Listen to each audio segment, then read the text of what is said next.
انا لما بشوف اليسا دي ما بقاش عارف اركز في الصوت ولا في الصوره. انا بقول تركز معايا انا الاول بدل ما اخليك لا تركز لا في صوت ولا في صوره. ولعلمك بقى يا سيعه انا صوتي جامد قوي اجمد من اليسا 100 مره، بس امتى تعفقني وانا صوتي حلو من 7 ل7 ونص. متنيه يعني. وبقيت النهار بقيت النهار ده عزف منفرد وتواشيح. استمعك والشوحه صغننه. لا لا لا لا وشحة ايه؟ لا مش عايز. وبعدين انا توشيحك ده وعزفك المنفرد بيجيب اخر الشارع. والشوحه مش عايز. طب خدي. لا لا ابوس ايدك انا جسمي دخلوا يا ست ابوس ايدك. وعمره ما خانكو يا ولاد الكلب. تخونوا ولا اشتكى منكو يا سفله يا كلاب. واركب الحنطور تشيريريق ريريق ما ادفعش. اركب الحنطور تشيريريق. في ايه يا بنتي؟ في ايه؟ ما ترسى على دلاح. الو ايه؟ ايوه انا سلوى منطعي. مين معايا؟ ايه بجد؟ ايوه. طب احلف كده ان انت بتتكلم جد. طيب ماشي. طب بص بمناسبة المفاجأة الحلوة دي اللي بشرتني بيها انا هغني لك يعني طقطقة صغننة. الو بارك لي يا سعيد. نعم في ايه؟ هغني خلاص. موهبتي اللي جوايا هتطفح برايا. ازاي يا بنت الناس؟ كنت مقدمه على برنامج مواهب على الرصيف وقبلوني. قالوا لي انت بالذات هتقعدي على اول رصيف. اذا انت اتجننتي تقدمي وعايزه تغني من غير ما تاخدي رايي؟ ما انا كنت عامله لك مفاجاه. مفاجاه ايه؟ لا اسمعي، حاجه من الاتنين ما لهمش رابع، يا بيتك يا الغنى. مرضيش يسمعني. بقول لك ايه، انا مش هرد عليك في هذه اللحظه الحاسمه الغاضبه. لا انت ليك اهلي يا سعيد يترد عليهم. جبار وفي مشيته جبار. دولا عايز ايه؟ انا في سؤال يا دولا، يعني محيرني قوي كده ومطير النوم من وداني. ايه يا سيدي؟ بص يا سيدي، هو العندليب الاسمر الله يرحمه يبقى اخو حسن الاسمر الله يرحمه؟ لا تشابه الوان. فاهم؟ لا طبعا. طبعا ما فاهم. بص التمثال اللي في ايدك ده هيقع من ايد ايه؟ بتفسحه بتعمل بيه ايه؟ هيتكسر واكسر رقبتك. يا دولا انا ماسكه كويس ما تخافش. بيتك انت اللي قلت لي اكسره صح؟ انا اللي قلت لك اكسره. ولا اتفضلي.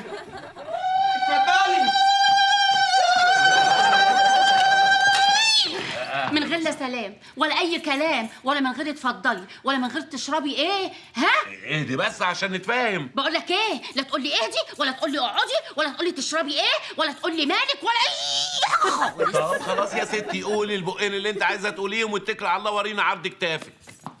اتفضلي. ليمون. اتفضلي. اعصابي تعبت وحنجرتي اتلفت. لا ليمون ايه؟ احنا نضرب بقى 2 كوكتيل كده عشان الليمون زود الليمون برضه. قالت لك عايزه ليمون، هي قالت كوكتيل؟ ايوه قالت كوكتيل. لا ده ما معلش سمعتهاش. كوكتيل يعني انتوا ايه؟ هي تروق دمها وانا يتعكرن دمي. ليمون وهات ليمونه واحده. ها يلا. ولا خير يا ستي؟ في ايه اللي حصل؟ ابوك عايز يكبت موهبتي الفزه الحزه المزه. المزه؟ نعم. وصلت المزه ازاي يكبت موهبتك؟ يعني ايه موهبتك؟ انا مش فاهم. ابوك عامل معايا مشكله يا اخويا، وانا قلت ما حدش هيحل لي المشكله دي غير فنان زيي. فنان زيك اللي هو مين يعني؟ انت يا عادل، هو في العيله فنان غيرك؟ الله يخليكي يعني. ده يعني حاجات بسيطه يعني. خير ايه بابا؟ ايه مضايقك في ايه؟ في برنامج اسمه مواهب على الرصيف، فانت عارفني انا فنانه شامله، فنانه استعراضيه، فنانه غنائيه، فنانه نكت ومواهب وحكم واشعار. ايوه طبعا. مرضاش النفسانه اللي جواه طفحت من ودانه وبخت عليا. ايوه صح. لعلمك اما بيكون في فنان وابتدى يبقى متمكن زي حضرتك يعني بتلاقي بقى ايه النفس والنفسنه، فالحكايه بتبقى صعبه طبعا، مش كده يعني ولا ايه؟ يا اهلا وسهلا. بيحجر على موهبتي وعلى حنجرتي الفزه المزه الهزه. طبعا يعني. وبعدين حنجرتك دي لازم تغني كلمات معينه مش اي حد يكتبها لها يعني. اهو مين بقى الشاعر العبقري ايوه غير عدوله؟ دولا دولة حبيبي. ياه، ده انت هتبقى اشهر من نار على العدم يا دولة. ما تبوظش اللحظة. عادل نعم عدولة، نعم. اسمك هيتكتب في الأزقة والحواري والميادين وعلى المولات وعلى دورات المياه على كل حاجة. الله، عادل سعيد، انت بتمسح الاسم. ماشي انا هتصرف. يعني انت عايزاني اكلم بابا يعني عشان يخليكي تغني؟ هو رافض ان انت تغني. اقنعه انت بقى، مش هتعرف يقنعه غيرك. لا حاضر عينيا اقنعه. طب احنا عايزين نسمع منها حاجة يا دولة بقى. انا بس دلوقتي صوتي متعفرش. يعني كل المطربين كده. عندي برد. يقولوا عندنا برد. اقول لكم كل حاجة. اتفضلي. انزل بقى يا احمد، اطلع بقى يا احمد، انت تعب نفسك ليه يا احمد؟ مش في اسانسير يا احمد. الله الله، دي مين أغنية أحمد ده دول؟ أغنية أحمد. مين ده؟ إيه ده، ما سمعتهاش؟ لا. يا راجل استنى أنا أكلم بابا. اتكلم بابا واغني لك اغنيه ميسه. ميسة؟ اللي طلعت على السلالم برضو. مع أحمد ولا طلع بعدين؟ قبله بقى، هم فوق في الدور ال11. هي بتسيق السلالم على طول يا دولة ولا ايه؟ ياه، دي شكلها هندي خالص. بص الحسنة، بص. ألو، يا بابا. يا بابا، أخبارك إيه؟ لا كله تمام الحمد لله. بابا أنت ليه حارم سلوى منطعي من الغنى؟ يا بابا دي صوتها حلو جدا يا بابا. أنا سمعتها، وبعدين هتغني من أشعاري كمان، فيعني مش هتقول أي حاجة يعني. صوتها إيه، مش عاجبك؟ يبقى أنت ما سمعتوش صح يا بابا، ده ليها أغاني فظيعة. طب اسمع صوتها بقى كده وهي بتغني، بص.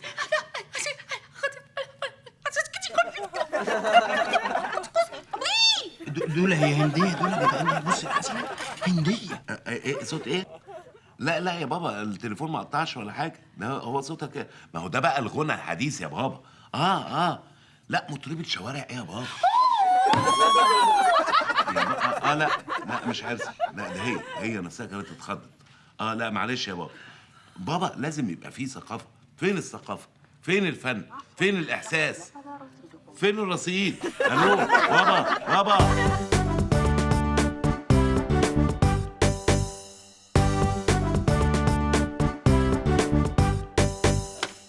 اشوف فيك يوم يا موكوس. وليه يوم ما توطي صوتك؟ خليها اسبوع. هي الدعوة كده يا بيبي، بليز ما تلخبطهاش. ادعي يا سنة ادعي. بقى انت عشان مستقبلك الغنائي الزائف تضيع مستقبل امك؟ هي ماما كمان عايزه تغني ولا ايه؟ لا، ماما عايزه ترقص. جات لي فكرة فظيعة يا بيبي. ليه انا ومامتي ومامتك ومرات ابوك ما ننضمش ونعمل فرقة غنائية مشهورة جدا ونسميها الفور منطعي؟ انت بتقولي اي كلام على فكره يا رانيا. معقوله يعني فرقه غنائيه ايه؟ يا جماعه انا فرصتي قويه جدا ان الاشعار بتاعتي تطلع للنور بقى، بدل ما هي متهببه متستفه كده. يا بيبي لا، حرام عليك تستفها، ده جريمة. بليز يا بيبي، اشعارك لازم تطلع للنور، كل الناس تسمعها. رانيا اوعي تكوني بتجامليني يا رانيا. انا لا يمكن. خليك ذكي مره في حياتك. لو ساعدت ابوك على انه يطلق منطعي دي، ساعتها الباب هيبقى موارب بقى لامك. ساعتها احتمال الميه ترجع لمجاريها.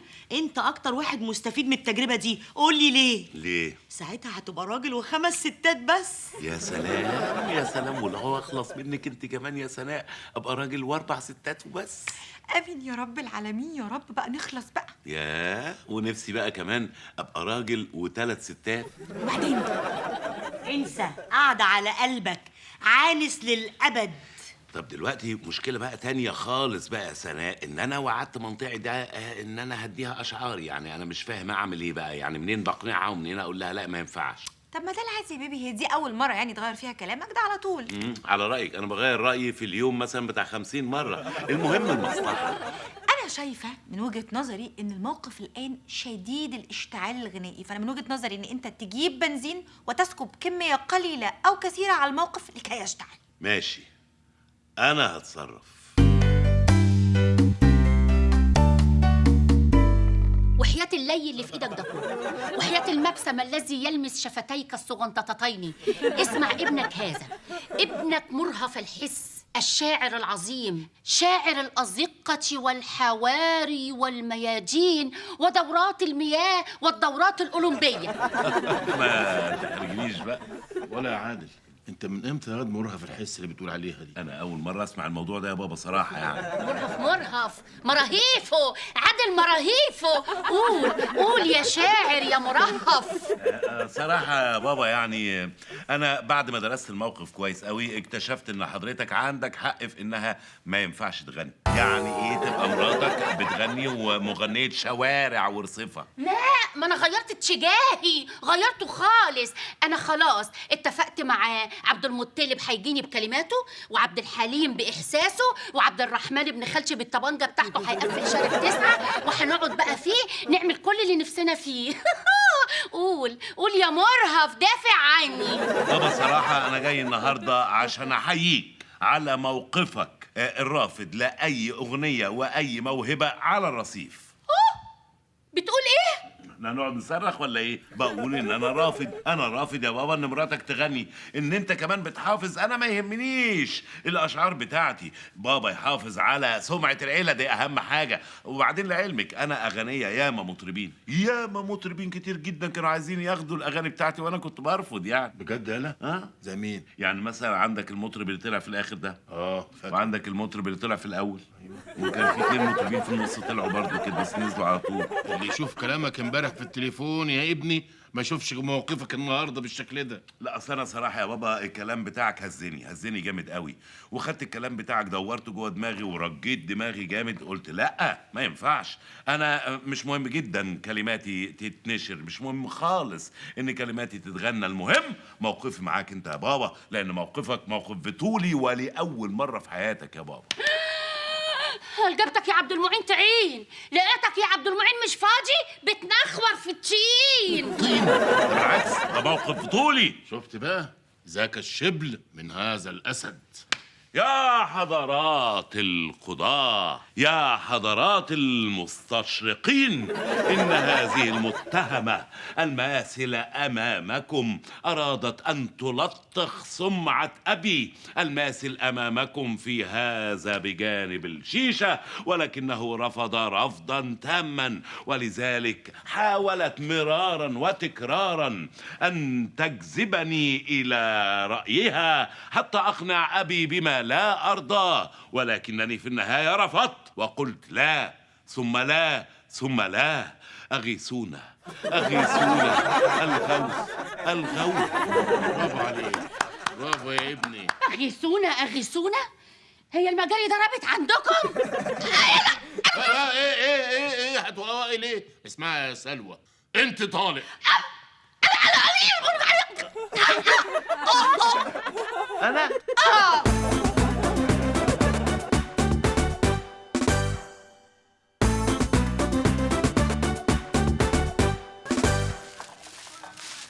ايه ده؟ بص البطه دي، بص سيب ياض السندوتش ده، بص البطة سيب دي. السندوتش. ايه عامل لي حرامي سندوتشات؟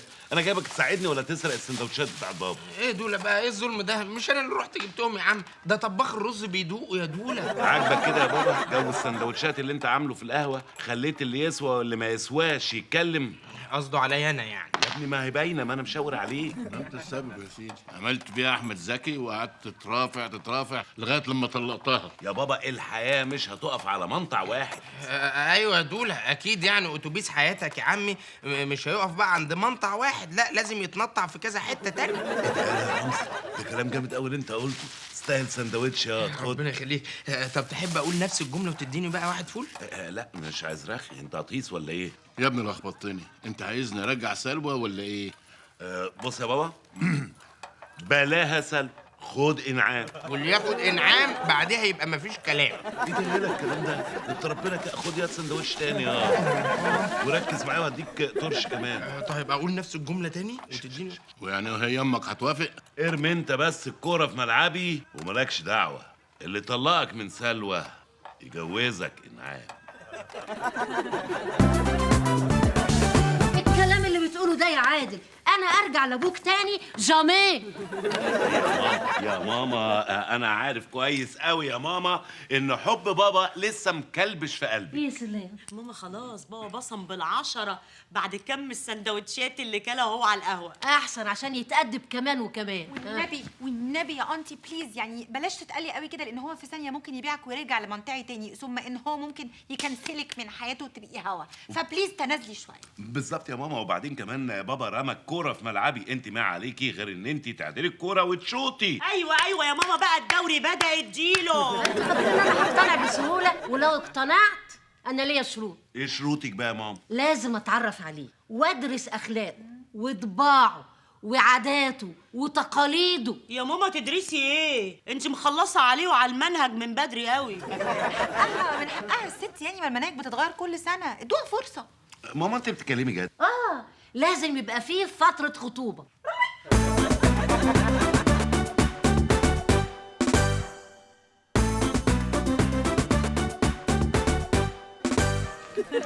اظن الرساله وصلت كده، يعني ورد وشموع وعصير وجو رومانسي. ها ما تكسفنيش امال يا ابي. ايه يا حاجه؟ بس يا عادل بقى، ما يعني لا تفسد عليهم تلك اللحظه اللي مليئه بالمشاعر المعبره النادره التي لا تحدث غير كل 50-60 مره حرام. ايوه فعلا. وانت مش هتقول حاجه ولا ايه يا عم سعيد؟ انا والله مكسوف خالص يا استاذ ابيه، مكسوف. واضح يا رانيا ان احنا لازم نسيبهم ياخدوا على بعض قد 2-3 كده. ها كتير بصراحه يا عادل، كتير. انتوا هتفضلوا قاعدين لنا زي قرد قطع؟ قوموا انتوا الاثنين، عايز اقعد مع خطيبتي شويه. يلا. لا ما تسيب ابوك يقول الكلمتين، خلينا نخلص. ده قلبوا علينا. يلا يا ده رانيا. مؤشر كويس جدا لوضع الخطه دراميا يعني نعملها ومشاعريا. فلسفه. يلا يا اختي انتوا وهو، يلا. ماشي يا عم سعيد يا عم، براحتك. انا ناعم.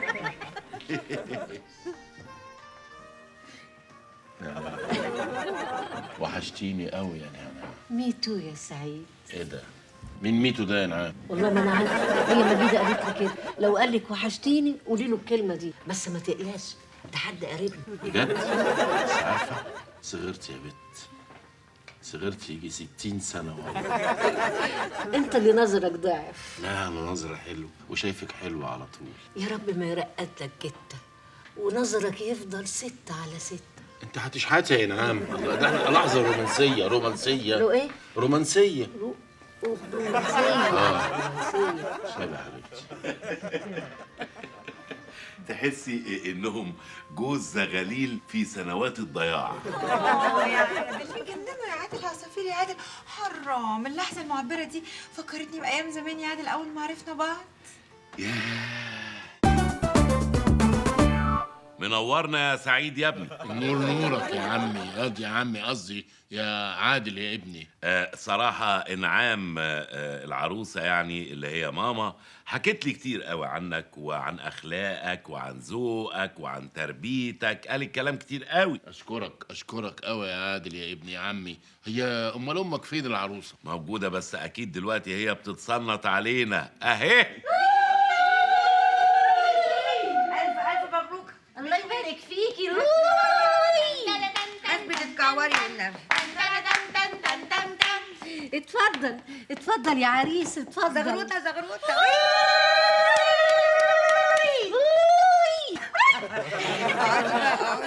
ثانية هرقصك في ركبتك عشان احصلك في جمعتك. الف مبروك يا انعام. الله يبارك فيكي يا مجيدة، عقبالك بعدي على طول. ان شاء الله يا رب. خمسة وخميسة في عين اللي يشوفك يا ماما ولا يصليش على النبي. اللهم يا ماما صل يا عليك قصدي يا اختي يا صغيرة. إيه يا سناء؟ إيه ما تبطلي كدب؟ مش كفاية كدب لغاية دلوقتي؟ بابا دي كذبة صغيرة عشان تديها ثقة بالنفس بس. عيني عليكي سخنة مولعة يا حماتي. رانيا اسمها عيني عليكي باردة. ها؟ طب ما انا عارفه يا عادل، بس يعني ده في الظروف الطبيعيه، بس احنا دلوقتي في ظرف مش طبيعي. ألف مبروك يا تيتا يا حبيبتي، والله فرحت لك قوي. نناه تيتا ايه ونناه ايه؟ اسمها أبلة إنعام. ألف مبروك يا أبلة إنعام. أنا يسعدني ويشرفني أيوه يا عادل يا ابني، قصدي يا عمي عادل، إن أنا أطلب إيد الأنسة إنعام.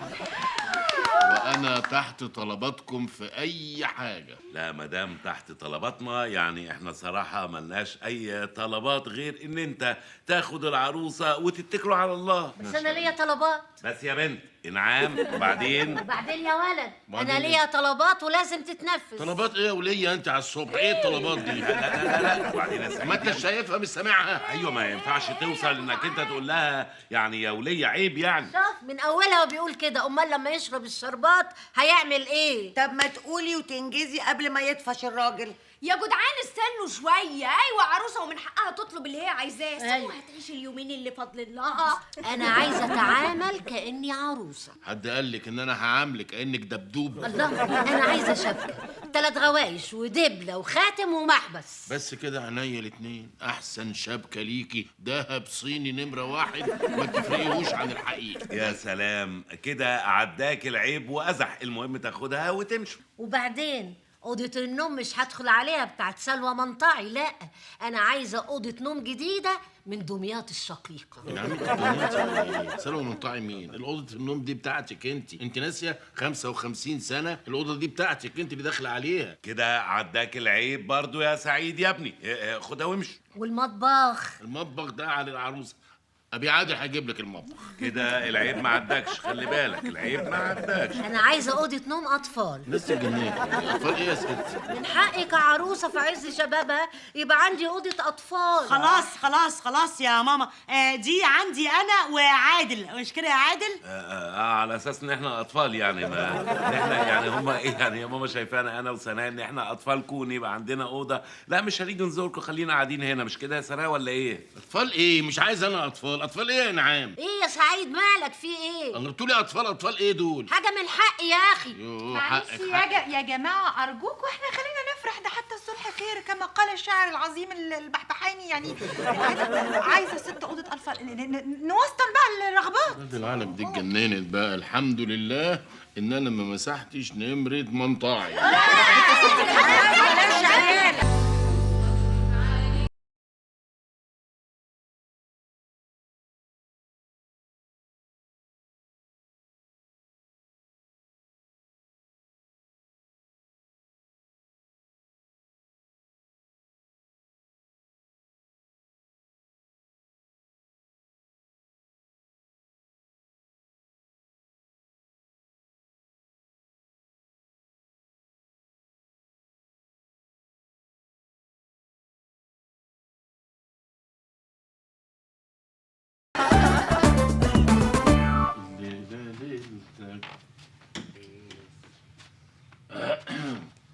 يا قمر، إيه؟ عروستنا الحلوة قاعدة ليه على السرير ساكتة؟ عامل مكسوفة وكده يعني. مكسوفة مننا؟ احنا ما كناش قرايب وجيران وحبايب بس بس قرايب وحبايب بس. ومتجوزين. طب سيبنا نعبر عن خجل المصطنع. لكن انت قفلت الباب بالمفتاح ليه؟ انت خايف اهرب منك ولا ايه؟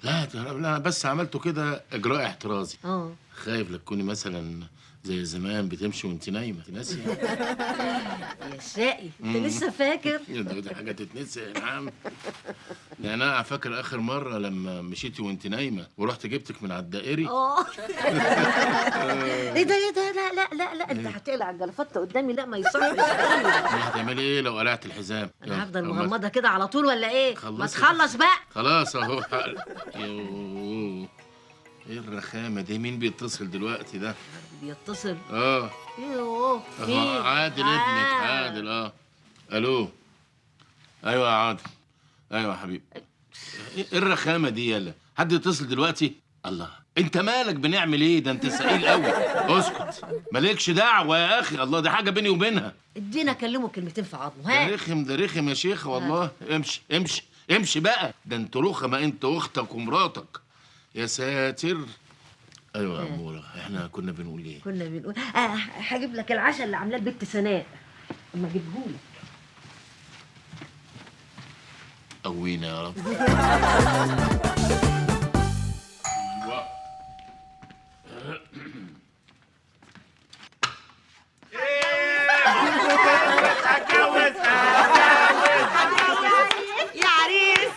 يا عريس يا بابا، الف مبروك يا عريس. يا عادل في ايه الزيطه اللي عاملها لي دي؟ الله، جايين بنحتفل بيك مش عريس وعروسه. طب خلاص اسكتوا بقى، يلا فين يلا. عروستي حماتي حبيبتي يا ماما يا ماما يا ماما، ايه العروسه؟ يا عروسه يا عروسه يا عروسه يا عروسه يا عروسه يا عروسه. ازيك يا ماما؟ الحمد لله يا حبيبي. وحشني قوي يا حماتي، وحشني قوي، وسايبه فراغ كبير في البيت لدرجه ان انا حاسه ان انا عارفه اخد نفسي وسعيده. بقول لك ايه، قصري بدل ما نروح نقضي شهر العسل عندكم. ماما تموت في الهزار. تقولي ماما تموت في ايه؟ اقول لك الهزار. لو اعرف يا ماما انك هتحلوي كده كنت جوزتهولك غصب عنه من 3 4 6 شهور. ايه العشاء اللي انت عملتيه امبارح ده؟ ده عشاء وحش جدا، لا انا اكلته ولا ابوكي كله. ليه الاحراج ده بس يا ماما؟ ليه الاحراج ده؟ ده انا تعبت جدا عقبال ما عملته. اسمعي بقول لك ايه، قبل ما تمشي باخديه معاكي. حاضر. ايه رايك في ده؟ اخده ده كمان معايا ولا اسيبهولك؟ لا لا، ده حلو، ده حلو قوي قوي. ده اكيد حلو يا ماما، لان مش هي اللي عاملاه، احنا جايبينه ديليفري. فرحانين؟ فرحانين قوي. عارف احلى حاجه ايه بقى؟ ايه؟ انك انت تاخد مراتك واختك وتمشوا من هنا دليفري. يلا. يلا مش طب هجيب يا لكم. سعيد، انا مش هوصيك على انعام، ها؟ مش فهماني. عايز اوصيك عليها. ماشي، لا، اوكي. اوعى ازعلها. اتفضل. يلا يلا يا جماعه، يا عريس يا عريس يا عريس ايه بس يا ماما اقعد معاك اونسك. يلا يا بنتي يلا. طب اقعد معاك اونسك. يلا يا جماعه، احنا اتطردنا كده، يا احنا عريس يا اتطردنا. عريس يا عريس يا عريس يلا يا اقعد عريس انت يا بابا، اقعد انت. مع السلامه يا بابا، مع السلامه، مع السلامه. مع السلامه. انا عارفه ده حاجه مش معقوله هو ابدا. وهي. يا عريس يا عريس. يا عريس يا عريس يا عريس.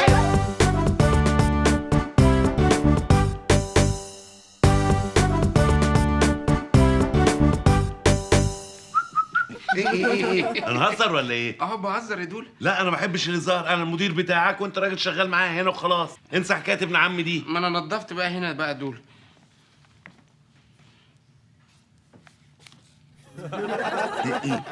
ايه بتبص على ايه؟ بتفهم حاجه انت في ده؟ ما دوله بقى، انا بقى بصراحه زهقت بقى دوله. انا بقى لي ساعتين كده وانت ممقع عينك في البتاع دي.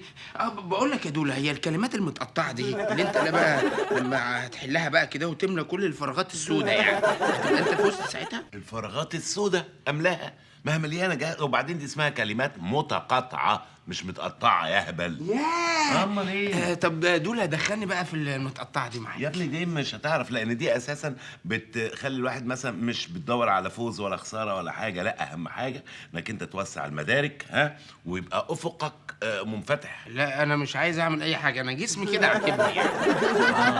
انت فهمتها. لا مالكش دعوه، سيبني بس اركز. طب انا هركز معاك يا دوله يا بقى. ابني مش هتعرف يا ابني. طب اسالني. اتفضل. عكس نحيف. نحيف. كنيز. كنيز. يا هبل، في حاجه اسمها كنيز اللي هو كنس يا هبل. مش بقول لك مالكش دعوه انت يا ابني بالحكايه دي. كنيز تمام. هو بيقول لك لاعب كره بالنادي الاهلي معتزل حديثا ويبدا بحرف السين. السين. حبيب الملايين طبعا، وحبيبي محمد ابو تريكه. بقول لك ايه، بحرف السين يبقى الصخره وائل جمعه. صخره. انت بقى اللي بتفهم اكتر مني بقى. علامه تعجب. عرفتي اي كلام. والله هي دوله هي. يعني دي هتتكتب ازاي؟ يا سلام كده. تصدق صح يلا، بس عايزه اطول. اوه ازيكم يا اولاد؟ اهلا ازيك يا ماما؟ ازيك يا حبيبي؟ ازيك يا ماما؟ ازيك الحمد لله على السلامه. الله يسلمك. 3 اشهر كده ما تشوفكيش. اوعى اوعى. تعالي يا ماما، اتفضلي. قر بقى علينا، قر بقى علينا يا اخويا. اتفضلي يا عروسه. يا واد ما تكسبنيش. فاكهه دي يا مرات عمي؟ ايوه فاكهه، بس مش هديك منها حاجه، ما تحطش ايدك. انا كنت بسال بس بجرب يعني. ايه يا ماما، معقوله الفتره دي كلها ما نشوفكيش يا ماما؟ ايوه بقول لك ما تقرش يا واد. عادل، انا عايزه 50 جنيه عشان اكمل الطلبات، وهبقى اعديها عليك او هنسى. يا سلام يا ماما، عينيا ليكي. ده ابسط حاجه يعني، الابن يقدم لامه 50 جنيه يعني. تحب اجي كل يوم اطمنك؟ تاخدي 50؟ لا يا ماما، انا هبقى اطمن عليك انا يا ماما. ما انا تليفونك معايا، انا ما مسحتوش من على الموبايل عندي. والله. تشربي ايه؟ اشرب. اجيب لي كده حاجه على ذوقي.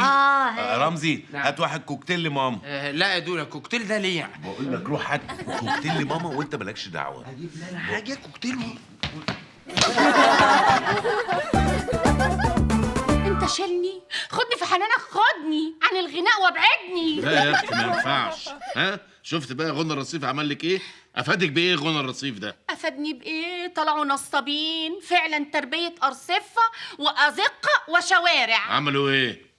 اعطوني يا اخويا رقم صغنن قد كده قالوا لي ايه، اتكلمي في الرقم ده وصوتش. بقيت اشحن واصوت، اشحن واصوت. وبعدين ايه اللي حصل؟ رصيدي نفذ، صوتت عليه. طلعوا نصابين ولاد التشيت. ولاد الايه؟ التشيت. التيت دي شتمه جديده؟ لا العيال السيس كده يعني، بدل ما يشتموا يقولوا تشيت. طيب وكملي يا بنت منطعك. طلعوا كاميرا مستخبيه. بقى كده. طلعوا مقلب واتشقلبت، اتقلبت فيه واتزحلقت. خلاص خلاص ما تزعقيش ما تزعقيش. خدني في حنانك، خدني يا سردة.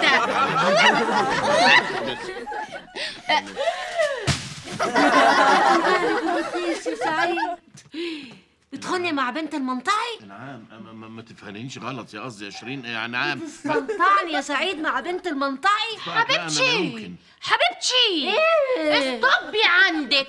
يعني ايه بيستنطعك مع في ايه؟ ايه اللي فيه ايه؟ انا مراته، طلقني طلقه واحده. يعني انا دلوقتي متعلقه واقفه على السلم برقص، خلاص هنبدعني. عندها حق، انا طلقتها طلقه واحده فاضلها طلقتين وتاخد استماره 6 كده يا سعيد. طب طلقني، طلقني يا سعيد، طلقني. اطلقها داخله تغني لك شيرين. حبه هتغني لك انغام وتبقى اصاله. يلا صوتك بيخرق دماغي. معلش يا ماما، معلش يا حبيبتي، خلصتي علبة المناديل ولا يهمك. هرفع لك عليه قضية واجيب لك الحق والمستحق، ولا تقلقي. سكة المحاكم دي انا دهسها قبل كده. هجيب لك حكم في 6 شهور. هطلقك يعني هطلقك يا ماما. سناء ايه الكلام اللي انت بتقوليه ده؟ احنا ما عندناش بنات تتطلق، انا بقول لك اهو. انا لا يمكن اعيش معاه تحت سقف واحد ابدا ابدا. خلاص يا ماما، لو المشكله في السقف نشيلك السقف.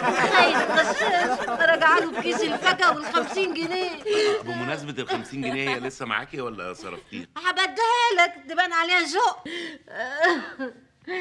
معلش يا ماما معلش، يعني نستحمل برضو، ما احنا لازم نسمع وجهة نظره يا ماما. يعني لازم برضو الراجل يبقى له، يعني هي قالت وجهة نظرها، هو يقول وجهة نظره ونديله فرصة ثالثة. فرصة ثالثة ورابعة ايه؟ هي ماما حقل تجارب؟ ماما دي ست الستات يا حبيبي، وهجوزها سيد سيدو. بس ما تتمتعيش قوي كده وتتفردي وتتني يا حبيبتي. لمي الدور، خلي الطبق مستور. الم الدور ليه يا حبيبتي؟ وانا امي معيوبه ولا معيوبه؟ بقول لك ايه، انا مش هرد عليكي، بس احتراما لهذه اللحظات الدراميه في اسره مليئه بالمطلقات. مليئه بالمطلقات؟ ما حدش ضامن نفسه يا حبيبتي، والهم طايلني وطايل اختك. بس بابا بيتكلم. يا بابا، يا بابا الله يسلمك.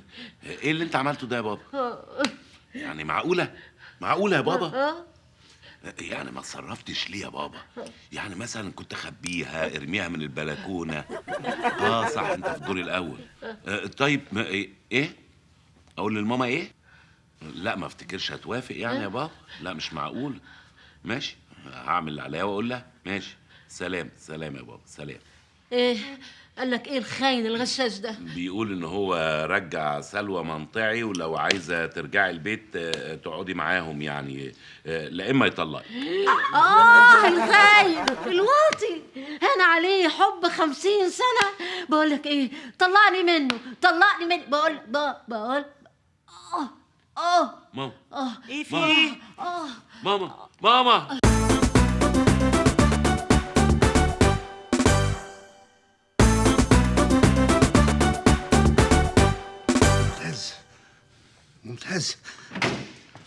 ممتاز. يعني انا عايزه اعرف حاجه، انت ما لقيتش غير الدكتور ممتاز ده تجيبه لنا يا عادل؟ هو بس شكله بس يعني ده عبقري، ده فظيع. لحظة عايز اركز. لا لحظة. ممتاز. حضرتك بس طمنا، ايه الاخبار؟ مش ممكن. معجزة، حالة لم تحدث في تاريخ الطب. دي لازم تدرس في الطب من اول وجديد من سنة اولى. حضرتك ماما عايزها تدرس في الطب يعني؟ معقولة يعني ولا ايه؟ الف مبروك لماما. الله يبارك فيك مبدئيا، بس في ايه؟ انا مش فاهم حاجة حضرتك. سيبيني شوية بس. عايز اعيش مع الاشعة دي، اعيش معاها شوية واركز معاها، وبعدين هحكي لك كل حاجة انت والاستاذة اللي معاك دي. ثانية واحدة. ممتاز. بقول لحضرتك ايه، هي مش دي الاشعه فوق البنفسجيه للصوتيات والمرئيات؟ احنا اسفين جدا، مفيش اسفين اسف جدا. مصره انها تفصلني عن الاشعه دي، حاله لم تحدث في تاريخ المهني، انا عايش معاها جوه. طب حضرتك عايشني معاك يعني ايه خير؟ ماما عندها ايه؟ ماما حامل. ماما حامل في توأم. ماما مين اللي حامل؟ توأم فين حضرتك بتكذب، فين التوأم؟ الاشعه ايه؟ انا ما اكذبش، انا لا اكذب ولا اتجمل. بص شايف النقطه البيضاء اللي فوق دي؟ ايوه دي اخوك ابيضاني وحلو اهو. شبهي ايه؟ هو حد شايف الاشعه نفسها؟ حضرتك انت كذبت عليا دلوقتي، انت بتقول توأم وبتقول ادي اخوك اهو، فين بقى التاني؟ اهو النقطة السوداء اللي فوق الناحية التانية دي خالص، أخوك التاني بس بيدينا قفاه، واحد أبيض واحد أسود. إيه ده؟ إيه الروعة اللي فيها أمك دي؟ إيه التعدد الألواني ده؟ باباك شكله إيه؟ قمحي.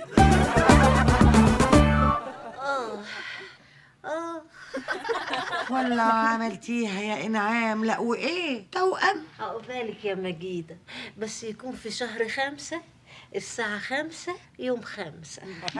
شوقتيني بجد يا انعام، شوقتيني. انا نفسي بقى حامل وامشي في الشارع كده. ايه في ايه؟ هو احنا ناقصين عيال؟ هنفتح حضانه في ايه يا جماعه؟ زعلان يا عادل يكون عندك أخين ويملوا البيت؟ هو البيت ناقص يتملي يا ماما؟ البيت اساسا اشتكالك. انا فرحانه لك قوي قوي قوي يا تيتا. يا رب اخيرا هيكون عندي عمين صغننين كده. هتسميهم ايه؟ محمد وعبد المنصف. لا يعني بصي، مش عايز التحيز لاختيار الاسامي. انا بفكر ان احنا نسميهم مثلا هادي وفادي ويلعبوا في النادي. يا اخويا الاسماء البلدي دي المهم يعني محدش يجيب سيره التوأمين دول عشان الحاجات دي بتتنظر. ما حدش يجيب سيره الحمل دي خالص يا جماعه، انا مش عايز مشاكل. لا ليه بقى؟ ليه يا عادل؟ هو عيب ولا عيب؟ عيب. قصدي يعني مش عيب ولا حاجه، بس ما حدش يجيب موضوع الحمل ده خالص، فاهمين؟ هو في ايه يا عادل؟ انت حبيبي المفروض تفرح ان انت هيبقى عندك اخوات وسند وعزوه وظهر وعمود فقري. انا عمود الفقري اتقطم لوحده اساسا يا جماعه. الموضوع ده لو سمع انا هتبقى سمعتي مهببه في وسط المكان كله. انا سمعتي اهم حاجه وشغلي اهم حاجه. ما حدش يجيب سيره الحمل دي خالص، فاهمين؟ فاهمين.